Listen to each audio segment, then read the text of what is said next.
Hello hello, bienvenue dans mon atelier. Aujourd'hui on va réaliser une petite carte assez simple que j'appelle double Z. Voici le modèle.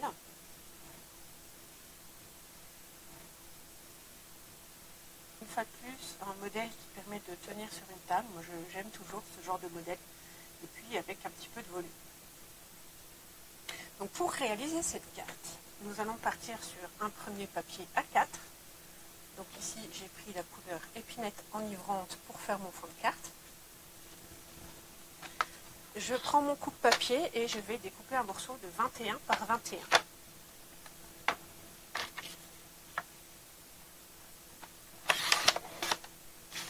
Il me reste une chute ici. Je ne vais pas l'utiliser. Elle pourra me servir pour d'autres projets. Donc ce morceau de 21 par 21, nous allons faire des plis, alors un à 7 cm et le deuxième à 14 cm. Une fois ces deux plis marqués, nous allons tourner d'un quart de tour et on va découper un morceau à 7 cm. Du coup, j'ai deux morceaux qui comportent tous les deux plis. Je vais mettre de côté le petit morceau. Et le premier, du coup, comme il s'agit d'une carte Z, eh bien, nous allons marquer des plis en Z. Donc le premier en montagne, le deuxième en vallée.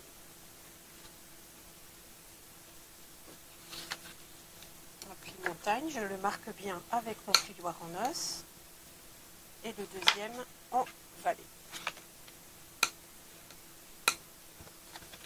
Là, nous avons la base de la carte.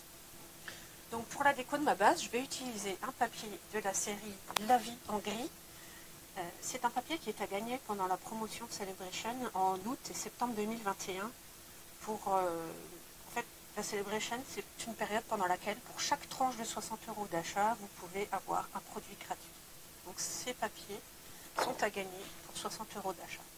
Je vais utiliser la partie la plus claire avec les petits festons griffonnés à la main. Je vais couper 3 morceaux de 6,5 par 13,5.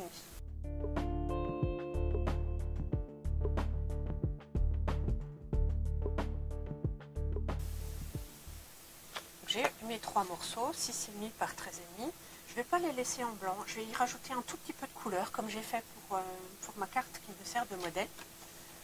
Pour ceci, je vais utiliser ma technique d'ancrage aquarelle avec le support en silicone.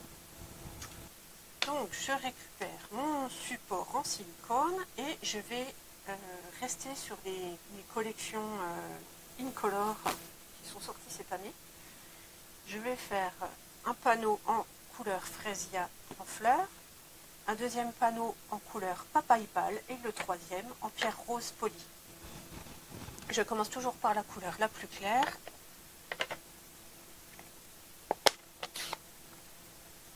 Je pose mon encreur sur mon support en silicone. Je prends un spray avec de l'eau à l'intérieur et je mets 4 petits spritz. Une fois que j'ai mis de l'eau dessus, je vais étaler la couleur de manière totalement aléatoire sur mon support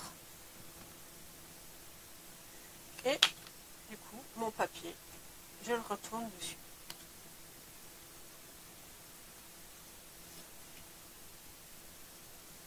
Et j'ai un papier coloré. Je vais faire la même chose avec les deux autres couleurs, fraisier en fleurs et pierre rose polie.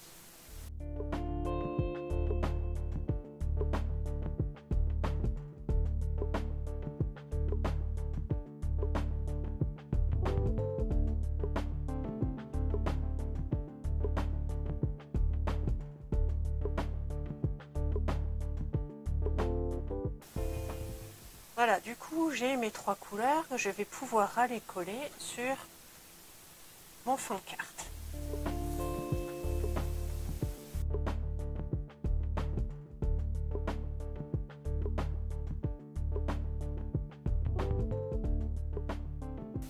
Je reprends la chute de papier que j'avais de ma découpe de 21 par 21. pareil, je vais la marquer en Z. Une fois en montagne, une fois en vallée.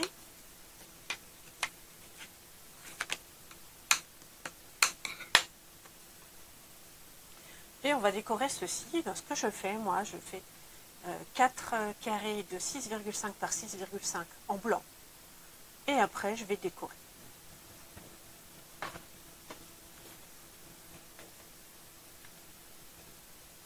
Je vais coller ces 3 carrés blancs sur chacune des portions. Voilà, le fond est prêt. Alors, pour la décoration de ces 3 panneaux, j'ai choisi d'utiliser le poinçon carrés floraux.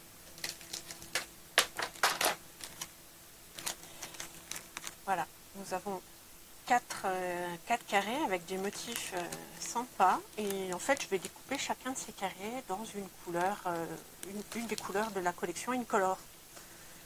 Donc, je vais prendre ces 3 carrés là. Et pour éviter de faire 36 manipulations, je vais prendre mes chutes de papier couleur. Avec ma paire de ciseaux, je vais découper la chute qu'il me faut.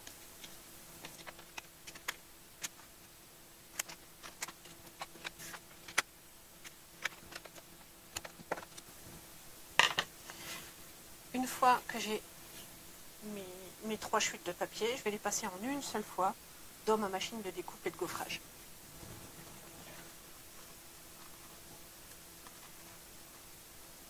Bien, voilà, j'ai découpé mes 3 carrés floraux, je reprends la carte et puis je vais intervertir les couleurs cette fois. La première fois, sur mon modèle de base, j'ai mis chaque fois la même couleur et puis j'avais changé le motif de la fleur. Je ne vais pas réutiliser le motif de la fleur, ça ne me plaît finalement pas tellement. Donc là, je vais changer les couleurs. Et on va faire comme ça. Bien. Voilà. Donc là, j'ai mes 2 portions de cartes qui sont décorées. Il va falloir faire le montage en Z. Et alors là, pour le montage, donc je plie celui-ci en Z. Je vais aller le positionner comme ça sur l'intérieur. Et pour savoir à quel niveau je le mets, alors en hauteur, ça c'est un choix personnel, il pourrait très bien être mis au milieu, en haut, moi j'aime bien quand il est un petit peu en bas. Par contre la largeur, l'idéal là c'est de faire la mesure afin que ça rentre dans une enveloppe classique. Donc là, il faudrait que ça fasse à peu près 10,5 cm de largeur. Sachant qu'ici on a 7 cm, il nous reste 3,5 cm ici. Donc là, il va falloir que je colle ce carré ici à 2,5 cm du bord. Donc je vais prendre une règle, un crayon de papier et je vais me faire un repère. Je me mets au bord ici et je vais repérer à 2,5 ici. Du coup, mon premier volet ici, celui sur lequel j'ai mis ma fleur en couleur papaye pâle, je vais le coller partiellement sur le volet de devant de ma carte. Du coup, vous l'aurez compris, la colle, il faudra la mettre uniquement de ce côté et éviter de le mettre de ce côté-là.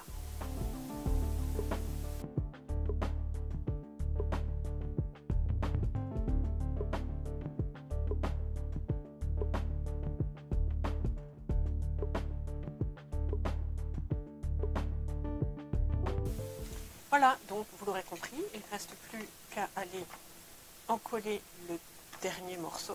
Donc pour ça, je replie le tout, je retourne mon travail, j'ouvre le dernier volet du fond de carte et je vais mettre de la colle uniquement sur cette partie à droite.